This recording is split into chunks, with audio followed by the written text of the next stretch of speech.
주신 하나님 말씀 전도서 7장 1절에서 10절까지 말씀.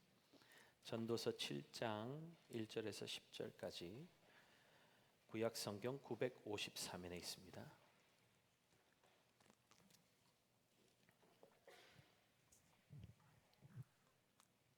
전도서 7장 1절에서 10절 우리 한 목소리로 천천히 함께 말씀 읽겠습니다. 좋은 이름이 좋은 기름보다 낫고 죽는 날이 출생하는 날보다 나으며 소상집에 가는 것이 잔치집에 가는 것보다 나으니 모든 사람의 끝이 이와 같이 됨이라.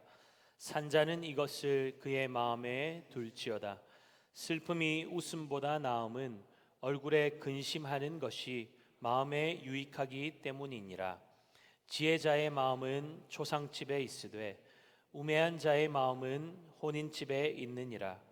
지혜로운 사람의 책망을 듣는 것이 우매한 자들의 노래를 듣는 것보다 나으니라. 우매한 자들의 웃음소리는 솔 밑에서 가시나무가 타는 소리 같으니 이것도 헛되니라. 탐욕이 지혜자를 우매하게 하고 뇌물이 사람의 명철을 망하게 하느니라. 일의 끝이 시작보다 낫고 참는 마음이 교만한 마음보다 나으니 급한 마음으로 노를 바라지 말라. 노는 우매한 자들의 품에 머무름이니라. 옛날이 오늘보다 나은 것이 어찌미냐 하지 말라. 이렇게 묻는 것은 지혜가 아니니라. 아멘. 자, 우리 귀한 믿음의 지체들 인사하겠습니다. 사랑하고 축복합니다. 함께 예배 드리게 돼서 행복합니다. 서로를 보셔야 돼요. 보시고 계시죠? 예, 힘이 됩니다. 힘이 됩니다. 네, 힘이 되는 믿음의 지체들, 믿음의 공동체, 우리 교회입니다. 교회, 예수 그리스도를 머리로 삼고 사는 교회. 우리 지체들 한 사람 한 사람이 서로에게 힘이 되고 격려가 되고 소망이 되는 줄 믿습니다. 그 인사하는 게 여러분 별거 아닌 것 같죠? 인사 때문에 사는 사람도 있어요. 야, 저 인사 때문에 내가 마음이 시원해졌다. 와, 나 오늘 너무 우울했는데 힘이 된다. 와, 격려가 된다. 살맛이 난다. 그런 분 있죠? 없어요? 자, 오늘 너무 힘들었어요. 난 격려가 필요해요. 오늘 하나님의 격려가 임할 텐데 또 믿음의 지체들이 한번 서로를 격려하면서 박수 한번 하겠습니다. 잘하셨습니다. 잘 오셨습니다.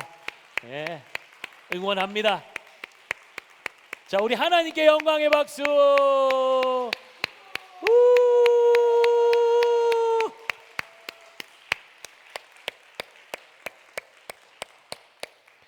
어떤 분들이 우리 구미강동교회는 축제 같아요. 예배가 그러더라고요. 우리 교회 성도 아닌 분들이 축제 같아요. 여러분, 예배는 축제입니다. 아멘입니까? 잔치죠, 잔치. 주님 앞에서 여는 그 잔치, 하늘 잔치가 펼쳐지고 있는데 그 안에서 막 우울하게 근심하고, 물론 오늘 근심해야 되지만 말씀 가운데, 네, 참 그 합당한 반응이 너무너무 중요한 것 같습니다. 오늘 주님께서 우리에게 나는 오늘 너의 이런 반응을 봤으면 좋겠어. 여러분들 배우자에게나 자녀들에게 선물할 때 그 반응을 기대하지 않습니까? 좋은 선물 정말 애를 써가지고 그 선물을 마련해서 주었는데 반응이 시원찮아요. 어때요? 줬다 막 뺏고 싶은 마음, 괜히 줬다 이런 마음이 들지 않으세요? 오늘 하나님께서 우리에게 부어주실 은혜가 차고 넘치는데 여러분, 우리가 그것을 믿음으로 받는 것도 중요하지만 이미 베풀어 주신 것에 대한 반응 또한 너무나 중요합니다. 이미 주신 것이 많습니다. 아멘입니까? 이미 충분합니다. 아멘입니까? 그 주신 것에 대해서 감사하는 자, 감사할 줄 아는 자에게 하나님 더 주시지 않을까요? 감사할 줄 아는 사람, 나눌 줄 아는 사람, 흘려보낼 줄 아는 사람의 그 고가는 막 흘려보내서 모자람이 없고요, 또 채워지고 또 채워지고 충만하게 넘치는 역사가 일어나게 될 줄 믿습니다. 우리의 삶 가운데 그것이 경험되었으면 좋겠어요. 오늘 전도서 7장 말씀으로 함께 말씀의 은혜를 나누려고 하는데, 우리 말씀의 제목 한번 읽어보겠습니다. 낮고 낮고 나은 삶을 향해. 아이를 낳는 거 아니죠? 더 낮고 더 낮고 더 나은 삶을 향해. 전도서 6장은 해 아래 인생의 절대 허무에 대해서 문제를 제기하고, 해 위에 하나님과 관계를 추구하지 않고 해 아래의 것들에 집중하며 사는 그릇된 자세를 가진 인생의 허무를 다루고 있습니다. 오늘 본문 7장에서는 해 아래에 몰두한 인생의 허무를 극복하기 위해서 영원한 가치를 추구하라고 전도자는 권면하고 있습니다. 1절 제가 읽겠습니다. 좋은 이름이 좋은 기름보다 낫고 죽는 날이 출생하는 날보다 나으며. 전도자는 무엇이 무엇보다 더 낫다라는 의미를 지닌 토브라는 단어를 본문에서 9번이나 반복하고 있습니다. 해 아래 인생이 아무리 많은 경험을 하고 많은 지식을 가졌더라도 해 위에 계신 하나님의 지혜와 비교할 수 없다는 것 아니겠습니까? 그러니 해 아래에 국한된 가치가 나으냐, 모든 것들을 뛰어넘는 해 위의 가치가 나으냐를 분별하라는 것 아닐까요? 고대 이스라엘에서 이름은 단순한 호칭 이상의 의미를 가지고 있었습니다. 이름은 그 사람의 인격 자체이며 그 사람의 인품으로부터 흘러나오는 명망과 동일시 되었습니다. 그러니 지금 전도자가 좋은 이름이 좋은 기름보다 낫다고 말하는 것은 그저 다른 사람이 그 사람을 어떻게 생각하는지에 대한 명성에 대한 것이 아니라 그 사람의 성품에 관한 것을 말하고 있는 것입니다. 성품은 아무도 보지 않는 어두운 곳에서 그 사람이 누구인지를 말해주지 않습니까? 얼마나 가지고 있냐, 얼마나 많은 성공을 이루었냐, 주변에 얼마나 많은 사람들이 있느냐, 그런 외적으로 보여지는 기름을 채우는 삶보다 더 나은 것은 그의 삶을 통해 드러나는 성품이라는 것입니다. 그것이 좋은 기름보다 좋은 이름이 낫다는 의미입니다. 그것이 바로 토브라는 것이죠. 자신의 삶을 좋은 기름으로 채우는 것에 몰두하며 사는 사람에게서 어떤 선한 영향력이 흘러나올 수 있을까요? 내 빈 그릇을 채우는 것만 집중하면 주변 사람들이 보이지 않습니다. 절대로 보이지 않습니다. 내 밥그릇만 보이겠죠. 채워야 할 밥그릇. 내가 지금 제일 부족함과 결핍을 느끼는 사람인데 다른 이의 필요가 어떻게 보여지겠습니까? 여러분, 고린도 교회의 문제가 무엇이었습니까? 없고 부족한 것이 그들의 문제가 아니었습니다. 풍족하게 그들 가운데 넘치고 있는데도 무엇이 가치 있는 삶인지 분별하지를 못하니까 충분히 가지고 있는 것들을 가지고 비교하고 판단하고 분쟁하고 있었던 것 아닙니까? 모든 것이 하나님의 선물로 주어진 것인데 그것을 가지고 주님의 몸을 세우라고 각자에게 가장 적합한 은사들을 허락해 주셨는데 내 은사가 너의 은사보다 우월하다고 다른 은사를 가진 사람들을 판단하고 무시하고 자신의 은사를 귀한 것으로 여기지 못하고 또 부족하고 작다고 여기는 사람들은 크고 우월한 은사를 가지고 있다고 어깨에 힘주는 사람들을 부러워하고 시기하고 질투하고 미워하고 있으니 주님의 몸은 갈갈이 찢어지는 아픔을 겪어야 했던 것입니다. 그러니 바울이 그들을 향해 뭐라고 말하고 있습니까? 너희는 어린아이와 같다라고 말하죠. 왜입니까? 장성한 사람이 되었다면 어린아이의 미성숙함과 한 생각과 말과 행동을 버리는 것이 당연한진데 그들은 내가 더 영적이라고 내가 더 크다고 비교하고 판단하며 어린아이들이 하는 짓을 하고 있으니까 그런 것이죠. 여러분, 우리가 영적으로 성숙하고 있다는 증거가 무엇입니까? 은혜로운 말을 잘하는 것입니까? 기도가 유창해지는 것입니까? 봉사의 자리가 늘어나는 것입니까? 그렇지 않습니다. 사랑이 더해지는 것 아닐까요? 우리가 영적으로 성숙하고 있다는 것, 사랑이 충만해지는 것. 사랑이 더해지면 말만 하는 것이 아니라 손의 수고가 뒤따르지 않습니까? 사랑이 더해지면 주님을 섬기는 것처럼 영혼을 귀하게 여기는 것 아닙니까? 내가 좋아하는 부류가 아닐지라도, 보잘것없어 보여도, 나랑 좀 맞지 않아도 함부로 대할 수가 없는 것이죠. 내가 아무리 신앙생활을 오래 했어도, 나이가 많아도 겸손하게 아이들에게 서로 또 배울 것을 찾고, 공동체의 부족함을 볼 때, 지체의 연약함을 볼 때 흉보고 여기저기 말을 옮기는 것이 아니라 그들의 연약함을 끌어안고 그 빈자리를 내가 채워버리는 것, 그것이 사랑이 더해진 성품 아니겠습니까? 고린도 교회가 시끄러웠던 이유가 무엇이죠? 은사가 부족해서가 아니었죠. 하나님이 선물로 거저 주신 은사를 내 힘과 지혜와 능력으로 가진 것처럼 자랑하고 떠벌리고 있으니까 교회가 평안할 수가 없었던 것입니다. 받을 만한 수준이 안 된 자들이 많이 가지게 되니까 그것이 오히려 독이 된 것 아닙니까? 재정을 다룰 줄 모르는 사람에게 과도한 재정이 주어지게 되면 그것은 화죠. 로또 해가지고 여러분, 그 재정을 관리할 능력이 안 되는 사람이 그 많은 상금을 타보세요. 패망의 지름길이에요. 교회가 주님이 주신 것들을 하나님 나라를 위해서 지혜롭게 사용하지 못하면 하나님은 그런 교회에 재정을, 영혼들을 맡겨주시 않을 거예요. 내 것이 아니라 하나님의 것입니다. 아멘입니까? 내 것이 아니라 하나님의 것입니다. 그것을 잊는 순간 교회는 시끄러워지게 되어 있습니다. 내 것이 아닌데 뭘 떠벌립니까? 뭘 대단한 것을 가지고 대단한 일을 하는 것처럼 유세를 떨겠습니까? 내 주장하지 않고 아버지의 뜻 따라서 겸손히 섬기는 것, 그것이 주님이 우리에게 보여주신 사랑의 모범 아닙니까? 그분이 자랑할 것이 없으신 분이십니까? 주장할 자격이 왜 없겠습니까? 세상보다 크고 뛰어나신 분이신데요. 그런데 주님께서 종의 자리로 내려오셨죠. 그리고 겸손히 생명 다해서 우리를 섬겨주셨습니다.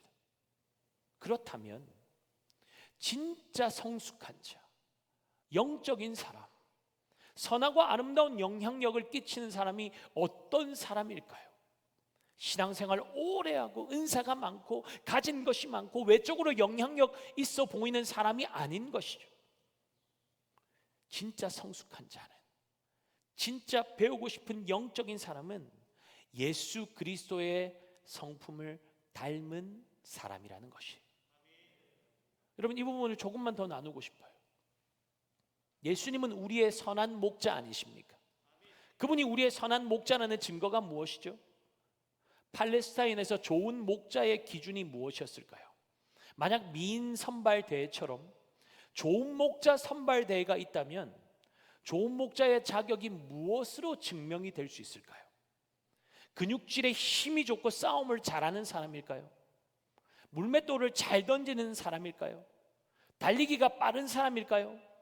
양을 좋은 꼴이 많은 곳으로 잘 인도해서 그 꼴들을 찾아내는 사람일까요? 물론 이 모든 것들이 목자로서 좋은 자격, 기준이 될 것입니다. 그러나 무엇보다 중요한 자격은 이것 아니겠습니까? 어떤 극한의 상황에서도 끝까지 양을 지켜내고야 마는 사람. 그것이 무엇으로 증명이 될까요? 옷을 벗었을 때 그 몸에 새겨져 있는 상처 아니겠습니까? 양을 지키기 위해서 맹수와 싸우다가 발톱에 긁혀서 살이 패인 흔적, 맹수에게 물린 상처 자국들, 맹수와 싸우다가 얻은 그 상처야말로 그가 양을 위해 사는 참 목자라는 증거 아니겠습니까? 우리 주님께서 우리의 선한 목자라는 것은 그분의 손에 난 목자국과 옆구리의 창자국이 증명하지 않습니까? 양으로 생명을 얻어 더욱더 풍성하게 하시려고 예수님은 자신의 생명까지 내어주셨죠. 여러분은 어떤 흔적을 가지고 계십니까? 먼저 주님 알게 하시고 좋은 것들을 많이 주셨는데 영혼을 위해서, 주님의 몸을 위해서 어떤 흔적을 가지고 계십니까? 주님의 아낌없는 사랑을 받은 자답게 주님의 아름다운 사랑의 성품이 우리를 통해 공동체로 이 땅에 소외된 자들에게로 흘러 들어가고 있습니까? 이것이 좋은 이름이 좋은 기름보다 낫고의 의미 아닐까요? 이것이 하나님 보시기에 선하고 아름다운 토부의 삶 아니겠습니까? 더 가치 있는 삶이 무엇인지를 말하면서 전도자는 우리를 죽음의 자리로 초대하고 있습니다. 전도서 7장 1절 2절 우리 같이 한번 읽죠. 죽는 날이 출생하는 날보다 나으며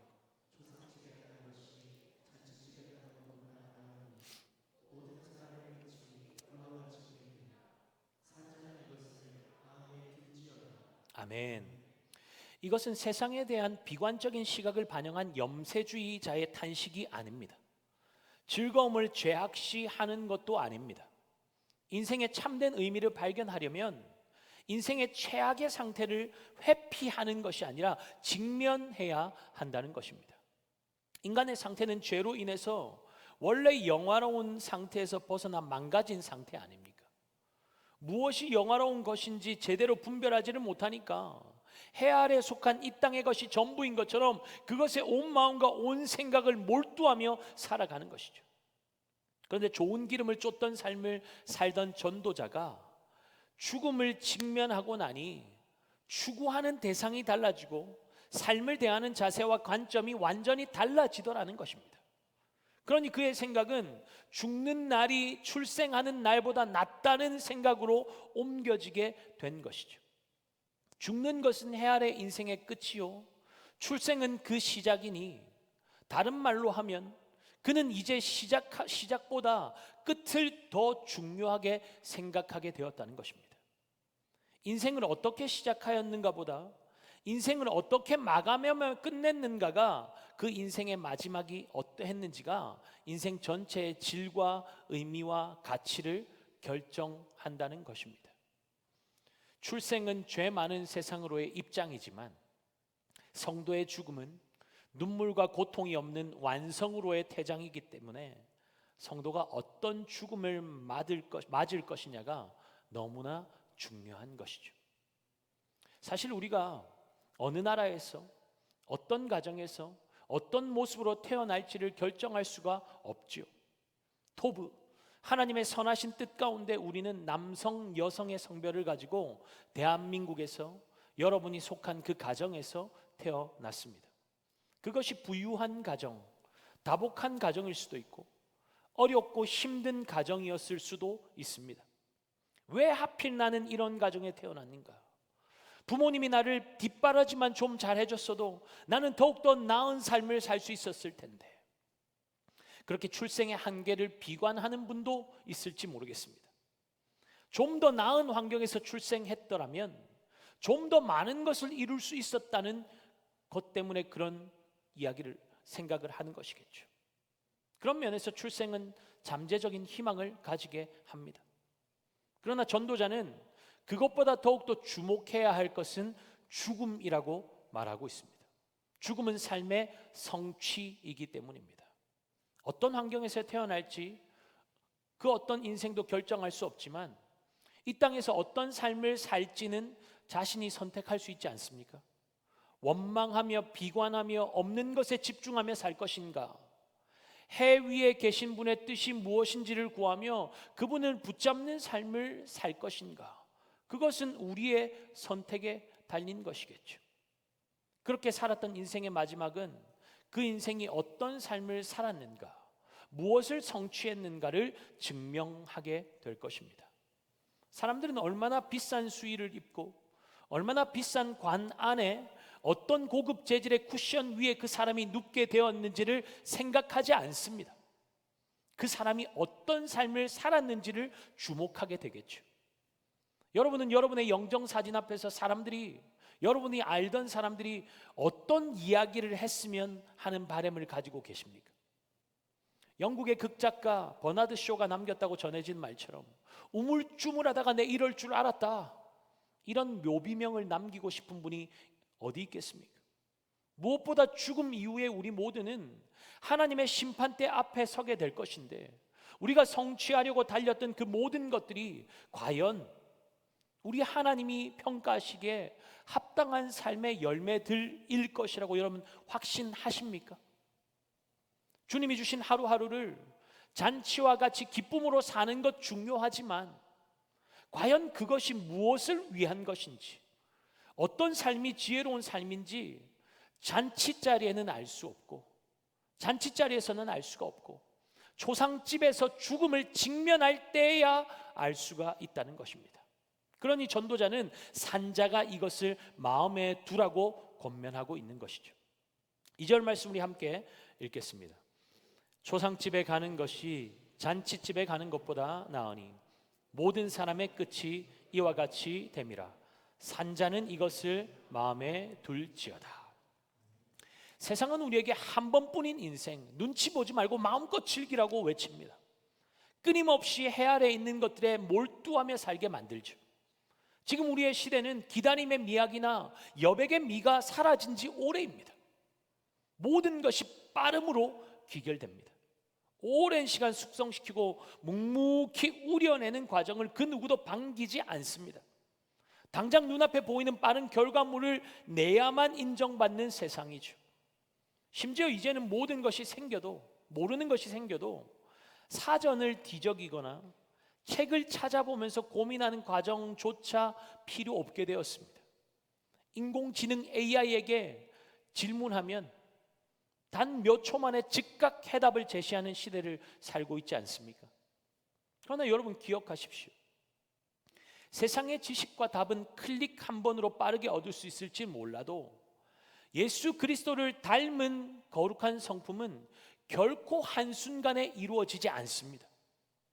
모든 것이 빨라진 이 해 아래의 세상에서 전도자는 우리에게 멈추어 서서 초상집을 바라보라고 권면하고 있습니다. 왜일까요?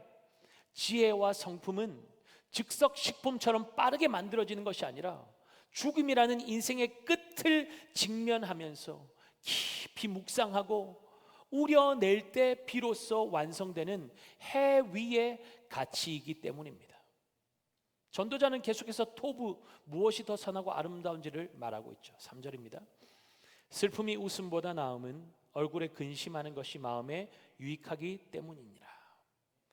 여기서 슬픔이라고 번역했지만 정확한 뉘앙스는 사실 속상함에 더 가깝습니다. 내 뜻대로, 내 기대대로, 순리대로 이 일이 되지 않을 때 인간이 느끼는 상심과 근심을 뜻하죠. 그러니 이런 슬픔의 감정 밑바닥에 항상 함께 따르는 것이 분노와 고통도 함께 따라오지 않습니까? 이제껏 내 힘과 내 지혜와 능력으로 잘 살아왔고 딱히 앞길이 막힌 적도 없었고 부족함도 느끼지 못할 정도로 그렇게 나의 삶은 꽤 괜찮은 삶이야 자만하던 사람이 죽음 앞에 설 때가 있죠. 모두가 그 죽음 앞에 서게 될 것입니다. 내 힘으로는 절대로 넘어설 수 없는 거대한 벽 앞에서 인생의 한계를 마주하니 속이 상하고 근심하게 되는 것 아닙니까? 인생의 한계라는 거대한 벽을 마주할 때 인간은 두 부류로 나뉩니다. 크게 두 부류죠. 첫 번째 부류는 이 깊은 근심과 속상함에서 도망쳐보려고 잔치집에 웃음을 찾는 사람들입니다. 잔치자리에 가서 먹고 마시며 웃고 떠들어 보시면 어떻습니까? 그때뿐인 것이죠. 즉흥적이고 일시적입니다. 전도자는 그런 웃음을 가리켜 우매한 자의 웃음이라고 말하고 있습니다. 6절이죠. 우매한 자들의 웃음소리는 솔 밑에서 가시나무가 타는 소리 같으니 이것도 헛되니라. 가시나무가 탈 때 타닥타닥 요란하고 거창한 소리를 내지만 이내 불꽃은 사라져버리고 순식간에 재만 남지 않습니까? 세상이 주는 웃음이 이와 같다는 것이죠. 알맹이도 없고 아무런 영양가도 없는 공허한 소음에 불과하다는 것입니다. 그러나 두 번째 부류는 다릅니다. 인간의 노력으로도 어찌할 수 없는 죽음의 문제 앞에서 기꺼이 슬퍼하며 근심할 줄 아는 사람입니다. 이들은 자신의 유한함을 솔직하게 받아들이고 자신의 미래와 인생의 마지막을 진지하게 대면합니다. 결국 이러한 인생이 한계를 마주할 때 그동안 자신만만하던 사람의 시선은 어디를 향하게 됩니까? 자기 자신에게 갇혀있던 시선이 한계를 뛰어넘으시는 절대자 하나님을 향해 시선이 들려지게 되지 않습니까? 죽음이라는 엄의한 설교자 앞에서 인생의 유한함이 적나라하게 폭로당하고 책망당할 때 우매자들은 잔치집의 노래소리를 향해 도망치듯 달려가지만 지혜자는 그 책망을 겸허히 받아들인다는 것입니다. 그렇게 세상이 주는 가볍고 일시적인 즐거움이 아니라 책망을 마주할 때 비로소 해 아래 허망한 신기루를 쫓는 우리의 눈이 열려지고 영혼을 바라보는 통찰력이 생기게 되는 것이죠. 그것이 무엇입니까? 해 위에 계신 하나님을 바라보게 되는 것입니다. 그러니 슬픔이 그리고 근심이 웃음보다 우리의 영혼에 진짜 유익이 되는 것이죠. 그것이 참된 하늘의 기쁨을 가져다 주기 때문입니다. 전도자의 이 말씀이 그저 이론이 아니라는 것을 저는 최근에 생생하게 목격했습니다. 말씀을 준비하던 중에 한 집사님 부부를 만났습니다. 집사님은 지금 죽음을 마주하고 계십니다. 열심히 신앙생활 하셨고 죽음 이후에 영원한 생명이신 주님의 품 안에 안긴다는 확신을 가지고 계셨기에 죽음을 두려워하거나 회피하려고 하지 않으셨습니다. 단지 남겨질 사랑하는 사람 때문에 가슴 아파하셨고 걱정하셨습니다. 이제까지 세상 속에서 남 부끄럽지 않게 성실하게 인정받는 삶을 살아왔습니다. 생존을 위해서 살지 않았고 믿음 지키면서 떳떳하게 세상 사람들에게도 인정받는 삶을 살았습니다. 그런데 죽음이라는 설교자가 자신의 삶에 찾아와서 책망하기 시작하니까 속상하고 근심하게 되는 일이 생긴 것이죠. 인생의 한계 앞에 서니 그 무엇도 자신의 힘으로 되지 않는 것을 인정할 수밖에 없었고 삶 속에서 주님을 인정하지 않고 산 것은 아니지만 주님이 없으면 나는 정말 아무것도 아닌 인생인 것이 가슴 깊이 깨달아지기 시작한 것입니다. 그동안 주님 안에서 살았지만 내 힘과 열심과 노력도 한몫을 했었기에 어려운 일이 있을 때 다른 누군가에게 기도 부탁하는 것을 이해하지 못하는 분이었습니다. 그런데 죽음의 문턱에 서니 하나님께서 집사님의 마음을 두드리기 시작하셨고 지체들에게 기도를 부탁하기에 이르렀습니다. 지체들의 기도가 시작되니 불가능했던 일들이 열려지는 것을 보기 시작하게 된 것이죠. 한 번도 경험해보지 못한 일들이 삶 가운데 펼쳐지니까 이분을 근심하게 하는 일들이 감사와 찬양으로 바뀌기 시작했습니다. 지식적으로 받아들이던 말씀이 가슴으로 다가왔고 머리로만 알던 하나님이 삶 가운데 깊이 개입하시며 친히 말씀하시는 역사가 그 삶 가운데 일어나게 된 것이죠. 그러니 이분의 고백은 이것이었습니다. 목사님, 저는 지금 영생을 살고 있습니다. 죽음 앞에서 인생의 유한함이 폭로당하는 때는 기가 막히고 두렵죠. 그런데 그 앞에서 인생의 한계를 비관하고 그 현실을 잊어버리기 위해서 세상의 웃음을 쫓아가는 것이 아니라 오히려 겸허하게 받아들이니까 어떤 일이 일어났습니까? 영안이 열려버린 것이죠.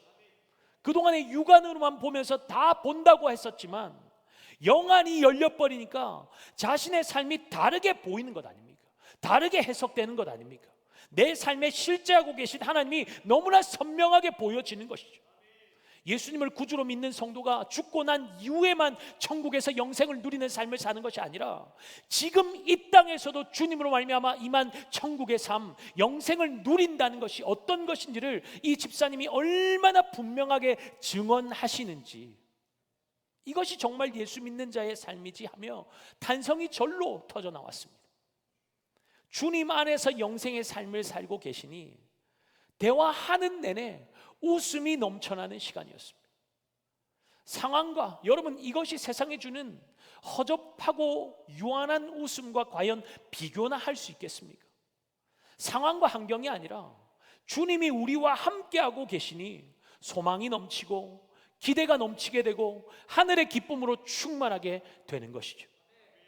이 밤에 그 주님이 우리의 머리 지식으로 머물러 있지 않고 우리의 가슴으로 삶으로 경험될 수만 있다면 지금 우리의 삶에 가득한 문제는 절대로 우리를 절망의 구렁텅이로 이끌어갈 수 없습니다.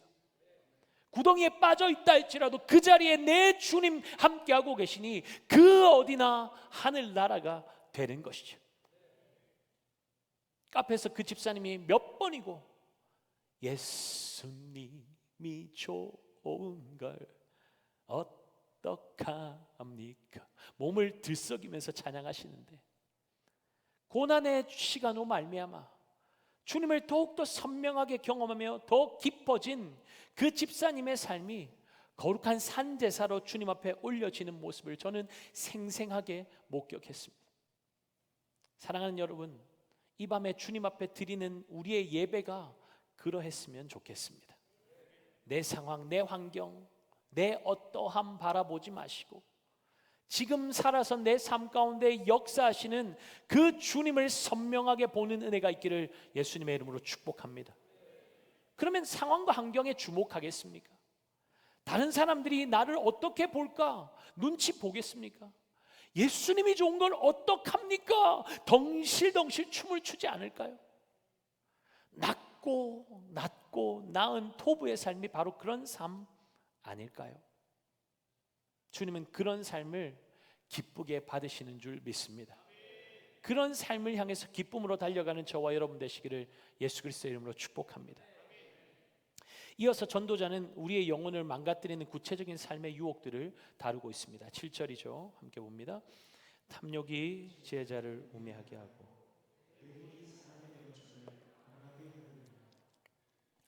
지혜자를 우매하게 만드는 것이 무엇입니까? 탐욕이라는 것이죠. 탐욕은 더 가져야 한다는 집착입니다. 지금 내가 가진 것으로는 충분하지 않다는 불안이 집착을 만들어내죠. 근데 여러분 1절에서 전도자가 뭐라고 말했습니까? 좋은 기름보다 좋은 이름이 낫다고 하죠. 그런데 탐욕은 정확히 그 반대를 향해서 달립니다. 좋은 이름보다 좋은 기름을 더 가지려고 달려가게 되는 것이죠.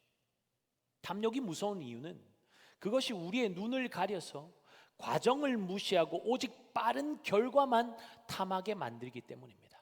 과정은 무시하고 결과만 이루려고 하는 거죠. 여러분, 농부가 탐욕에 눈이 멀어버리면 어떻게 됩니까? 과일이 햇살을 받고 바람을 견디며 뿌리로부터 영양분을 끌어올려서 속을 채우는 시간의 과정을 기다리지 못할 것입니다.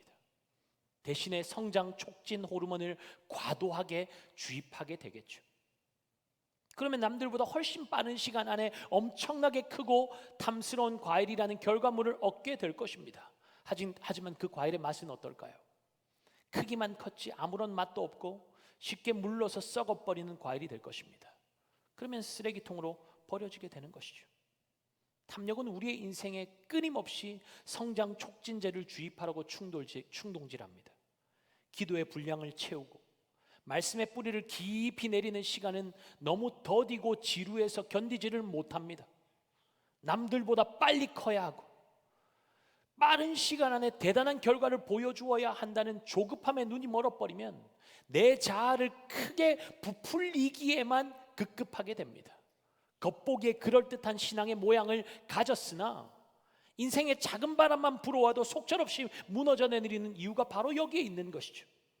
내 안에 깊이 자리 잡은 탐욕이 믿음과 성품이 다듬어지고 견고해지는 과정을 다 삼켜버렸기 때문입니다.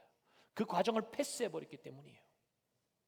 집사님이 죽음의 한계 앞에서도 무너지지 않고 영생을 노래할 수 있었던 이유가 무엇입니까? 성장 촉진제를 주입하여서 고난의 과정을 회피하는 무른 신앙이 아니라 힘들고 어렵지만 하나님이 주신 고난의 모든 과정을 겸손하게 받아들이고 통과해 나가면서 속이 단단하게 채워진 낮고 나은 삶으로 하나님이 빚어가고 계시기 때문 아닐까요? 속이 꽉 채워지고 단단해지고 견고해지는 시간 없는 성장은 파도 한 방에 무너져 내려버리는 모래성이 될 수밖에 없습니다. 그러니 자신의 삶뿐만 아니라 가정과 교회 공동체를 위해 기도할 때에 반드시 구할 것은 폭발적인 성장이 아닙니다. 담을 만한 그릇의 사이즈로 준비되지 않았는데 많이 채워주면 무엇하겠습니까? 다 새어나가 버리는 것이죠. 주님이 주신 모든 시간들을 우리가 인내와 성실과 믿음으로 통과하면서 한 단계 한 걸음 한 걸음 나아가지 못한다면, 그 과정을 생략하고 넘어가 버린다면 성장은 오히려 우리에게 독이 되는 것입니다. 내 힘으로 빨리 결과를 지고 싶어 한다라는 조급함과 탐욕을 깨뜨리는 하나님의 강력한 무기가 오늘 본문 8절에 등장합니다. 함께 8절 말씀 읽겠습니다. 일의 끝이 시작보다 낫고 참는 마음이 교만한 마음보다 나으니. 인생을 얼마나 거창하게 시작했느냐보다 더욱더 중요한 것은 그 인생을 어떻게 마무리하느냐일 것입니다. 나의 삶의 마지막을 사람들이 보기에 좋은 인생이 아니라 토브, 하나님이 보시기에 아름다운 인생으로 마감하려면 탐욕을 버려야 합니다. 탐욕은 빠른 결과를 지향하기에 마땅히 거쳐야 할 과정을 넘어가 버리는 경향성이 있다고 했습니다. 왜 전도자는 참지 못하는 것이 교만한 마음이라고 말하고 있습니까? 교만한 사람은 모든 것이 자기 뜻대로 되어야 한다는 자기 중심적인 사고를 가지고 있습니다. 그러니 마주한 현실에 순응하거나 만족하지 않고 빠른 결과, 자신이 원하는 결과를 위해서 마땅히 거쳐야 할 과정을 거스르는 행동을 하게 되는 것이죠. 내 뜻대로 되지 않았을 때, 현실이 이상과 같지 않을 때, 내 노력의 결과가 쉬이 나타나지 않을 때, 일시적으로 상황이 악화될 때 왜 좌절하고 왜 분노합니까? 하나님의 절대 주권을 신뢰하지 못하고 나의 힘과 지혜와 노력에 기대어 있기 때문에 그런 것 아닙니까? 그것이 바로 교만한 자의 모습인 것이죠. 당장 일이 되지 않는다고, 앞길이 막혀 있다고, 어려운 상황 가운데 있다고 해서 그것이 인생의 마지막 결론은 아니지 않습니까? 그 시간을 통해서 하나님께서 어떤 일을 이루실지 우리가 어떻게 압니까? 그러면 우리의 짧은 지식과 경험들로 우리의 인생 가운데 행하시는 주님의 일을 경솔하게 판단할 때가 얼마나 많습니까? 마치 인생이 다 끝나버린 것처럼 낭망하고 좌절하고, 심지어 내 인생 이제 끝났다고 그렇게 성급한 결론을 지어버릴 때가 있죠.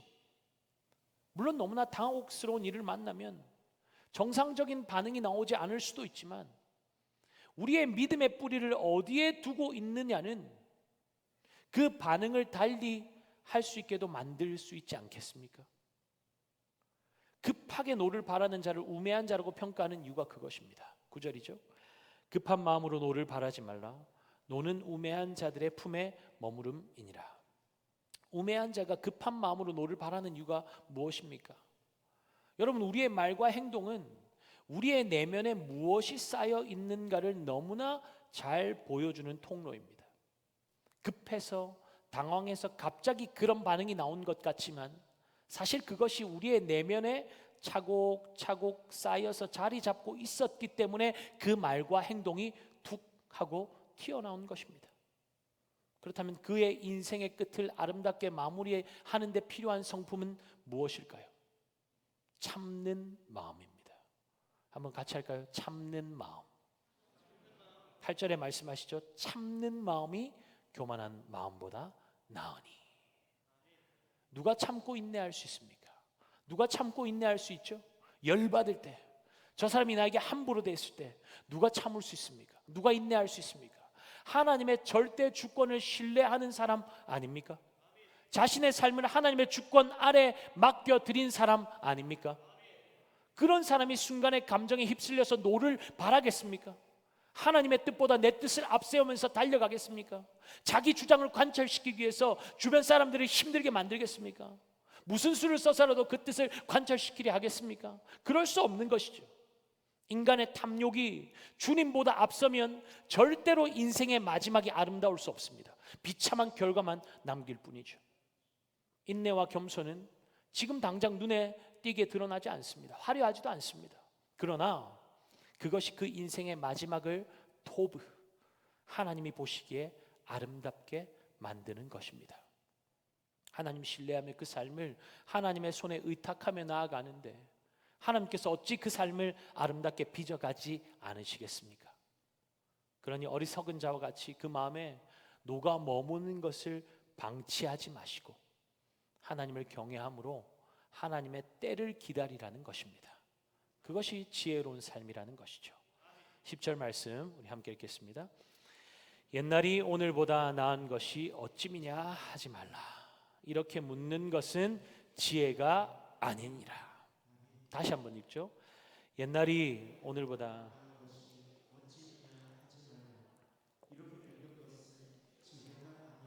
아멘. 옛날이 오늘보다 나았다. 그때가 좋았다. 여러분 이런 말에 대해서 어떻게 생각하십니까? 우리가 자주 하는 말은 옛날에 좋았는데 지금은 이래서 안 좋고 저래서 안 좋고. 저는 이런 말만큼 시대착오적인 말은 없다고 생각합니다. 불신앙의 언어라고까지 말하고 싶습니다. 예수 그리스도로 말미암아 이 땅에 하나님 나라가 시작되었고 그 나라는 이 땅의 정치, 경제, 사회, 문화, 권력 구조에 어떠한 영향도 받지 않는 곳 아닙니까? 심지어 죄와 죽음까지도 그 나라에 어떠한 영향력도 행사할 수가 없죠. 무슨 말입니까? 예수 그리스도를 나의 구주로 믿는 자들은 이 세상이 타락할 대로 타락하고 악이 왕노릇하고 있다고 할지라도 그것에 잠식되지 않고 주님 안에 있는 의와 희락과 평강을 누릴 수 있다는 말 아닙니까? 죽음을 대면하고 있는 그 집사님이 저는 지금 영생을 살고 있습니다 했던 고백이 바로 그것 아닙니까? 주님 안에 주님의 생명에 사로잡혀 있으니까 질병이, 고난이, 죽음조차도 주님께서 집사님 영혼 깊숙이 심어주신 평강을 빼앗아 갈 수가 없는 것이죠. 예수 그리스도 안에서 새로운 시대가 시작되었는데 그 시대는 한때만 평안하고 한때만 좋은 날을 주는 것이 아니라 날마다 새롭고 날마다 더욱더 좋아지는데 어떻게 옛날이 좋았어, 그때가 좋았어 그런 말을 할 수 있겠습니까? 그런 말을 한다는 것은 지금 그가 어떤 삶을 살고 있는지를 정확하게 보여주는 거울이 되는 것이죠. 출애굽한 이스라엘 백성들의 탄식이 그것 아니었습니까? 애굽의 고기 가만히 곁에 있을 때가 좋았어. 차라리 그때로 돌아가고 싶어. 왜 이런 말을 합니까? 하나님 안에서 자기의 삶에 어떤 일이 일어났는지를, 어떤 새로운 일이 일어났는지를 모르기 때문 아닙니까? 더 이상 종의 신분이 아닙니다. 자유인입니다. 애굽의 종노릇하는 인생이 아니라 이제 하나님의 자녀가 되는 그 놀라운 권세를 누리는 인생이 되었습니다. 광야 길을 걸어가고 있지만 하나님의 완벽한 보호와 돌보심이 구름 기둥과 불 기둥으로 드러나고 있죠. 심지 않은 데서 그들은 거두고 있습니다. 하늘에서 부어주시는 양식과 반석에서 터져나오는 생수로 그들은 공급받고 있습니다. 그런데 어찌 애굽에서의 삶이 좋았다고 말할 수 있습니까? 혹시 이것이 우리의 모습은 아닙니까? 예수 믿기 전이 좋았어. 죄와 죽음의 종노릇하며 두려움의 통치를 받던 삶, 무엇을 해도 허무와 공허가 내 삶을 옥죄는 삶, 정말 다시 돌아가고 싶습니까? 아마 이 자리에 그런 삶을 그리워하는 분은 없으실 것입니다. 그렇다면 한때 믿음으로 살았던 때, 열심히 부르짖으면서 주님 붙들었던 열정적인 신앙생활을 하던 때를 그리워하며 사는 분이 있지는 않습니까? 그때가 좋았는데. 여러분, 하나님의 때는 언제일까요? 그때가 아니라 지금입니다. 아멘입니까? 하나님의 때는 항상 지금이에요. 지금이 내 삶의 최전성기입니다. 아멘입니까? 나이가 문제가 아니에요. 과거를 바라보면 현재를 살 수 없습니다. 주님이 주시는 새롭고 놀라운 은혜를 누릴 수가 없습니다. 그러면 과거의 영광만 추억하는 우매한 자가 될 수밖에 없는 것이죠. 성경에서 가장 찬란한 현재를 살았던 지혜자가 누구입니까? 바로 85세의 갈렙 아닙니까? 갈렙이 여호수아 앞에서 뭐라고 외쳤죠? 한번 볼까요? 모세가 나를 보내던 날과 같이 오늘도 내가 여전히 강건하니 여호와께서 나와 함께 하시면 내가 여호와께서 말씀하신 대로 그들을 쫓아내리이다. 여러분, 갈렙에게도 영적인 전성기가 있었습니다. 40년 전 불신앙으로 가득했던 가데스 바네아에서 오직 여호수아와 자신 둘만이 믿음의 보고서를 주님 앞에 올리지 않았습니까? 만약 갈렙이 우매한 자였다면 평생 그 과거의 좋은 기름만 핥아 먹으며 살았을 것입니다.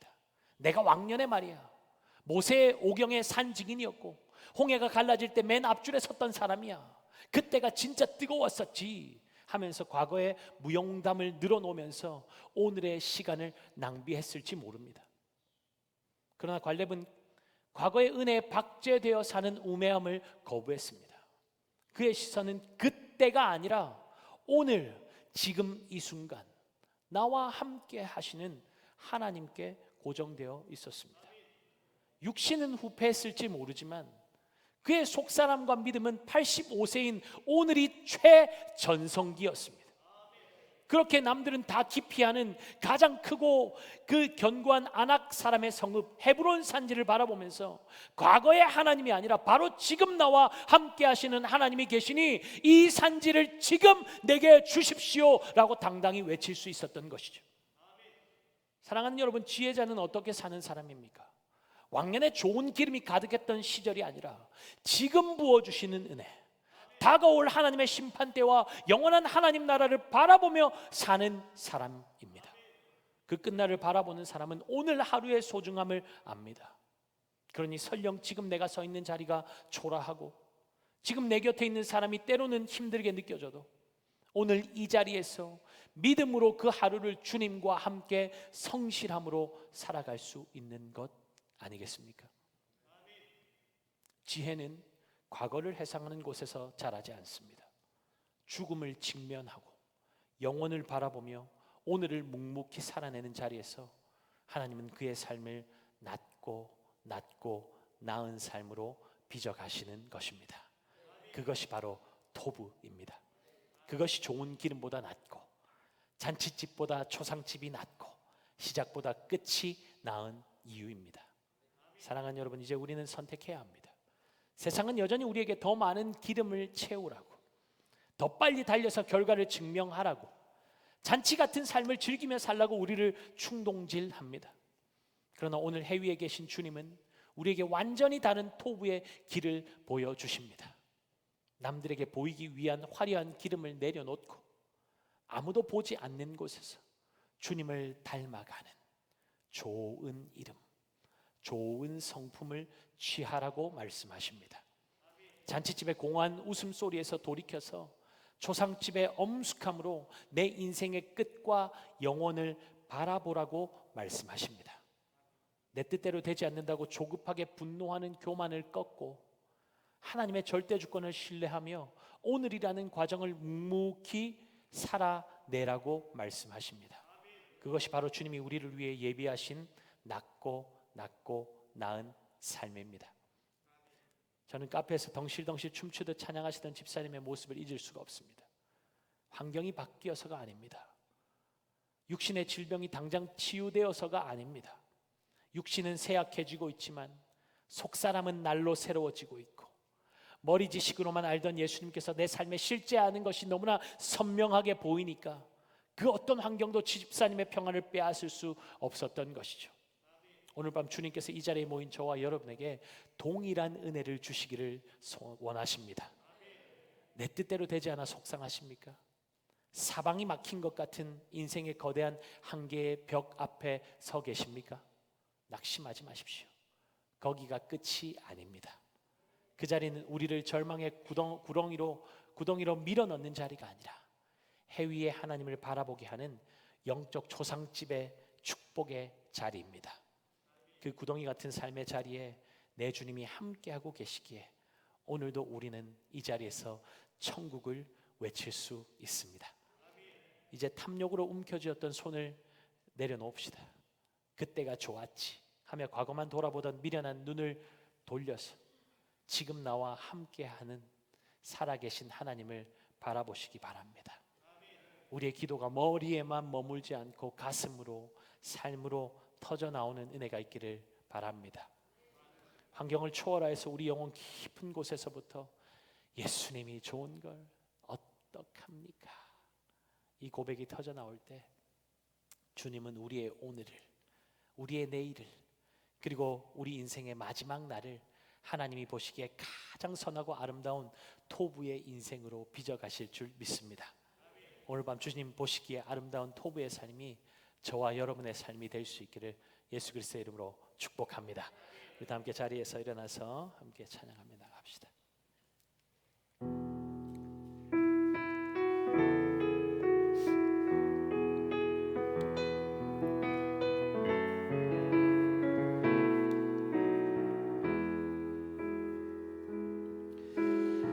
이 세상을